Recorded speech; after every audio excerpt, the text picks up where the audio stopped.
నేనైతే వాస్తవానికి ఎందుకులే మనకి ఈ రాజకీయాలు ఇంకా వద్దు అనుకునే పరిస్థితిలో మీరే నన్ను మళ్ళా తీసుకొచ్చారు రాజకీయాలకి, ఈ ప్రతిపక్ష వాళ్ళని కూడా ఈ సభాముఖంగా తెలియజేసుకుంటా ఉన్నాను.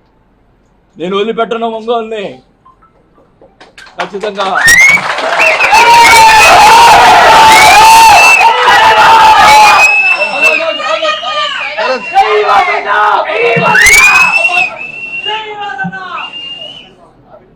ఖచ్చితంగా చెప్తా ఉన్నా,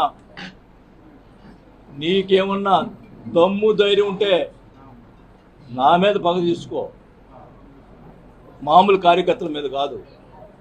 మేము తిరగబెడతాం, మా వాళ్ళు ఎక్కువ తక్కువేం కాదు. నేను మధ్యలో వస్తే గొడవలు ఎక్కువ అవుతాయని చెప్పి మధ్యలో రాలా, కానీ మీరు మీ చర్యలు చాలా దుర్మార్గంగా ఉన్నాయి. ఒక ఆయన ఏమో ఫ్లెక్సీలు వేస్తాడు, చోటగాడు పారిపోయాడు, అబ్బా కొడుకులు పారిపోయారు, వాళ్ళ చేత ఫ్లెక్సీలు వేపించి ఇచ్చేస్తూ ఉన్నారు. ఒక ఆయనతోటి, ఒక జనసేన నాయకుడితోటి జనసేన పార్టీలో చేరతాడంట అని ఆయన చేత మాట్లాడిస్తాడు. ఆయనకి అవినీతి పరుడు, అవినీతిలు ఇవి ఉన్నాయి, మా పార్టీ అంతా అవినీతి పరుడు పార్టీ కాదు, మరి ఎట్లా చేస్తాడు అని చెప్పి ఒక ఆయన చేత మాట్లాడిస్తాడు.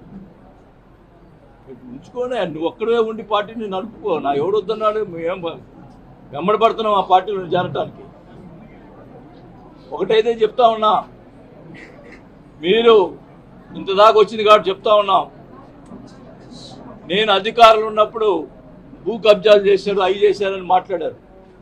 ప్రజల్ని మరి నమ్మారో ఏమైతే నాకు తెలీదు, మా అబ్బాయి మీద నా మీద వాళ్ళు ఇష్టం వచ్చేది మాట్లాడటం.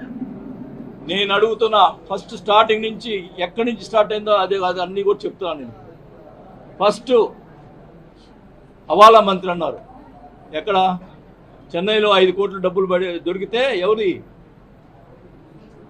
నల్లమల్ల బాలు, ఆ డబ్బులు అయితే ఆ డబ్బులు నాయి హవాలా పంపించినాడు అని చెప్పి వాళ్ళ ప్రచారం, మా అబ్బాయి పంపించాడని, నా పంపించాడని ప్రచారం చేసి మీడియా వాళ్ళందరూ కూడా ప్రచారం చేశారు.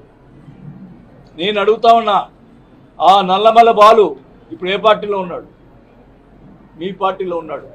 తేల్చండి, అది నేను హవాలా చేశానా, నల్లమల్ల బాలు డబ్బులు తేల్చండి. సిగ్గుంటే దమ్ముంటే తేల్చరా, తేల్చు. ఇష్టం వచ్చినట్టు ప్రచారం చేశావు, ఇష్టం వచ్చినట్టు మీడియాలో మాట్లాడిచ్చావు. తేల్చండి.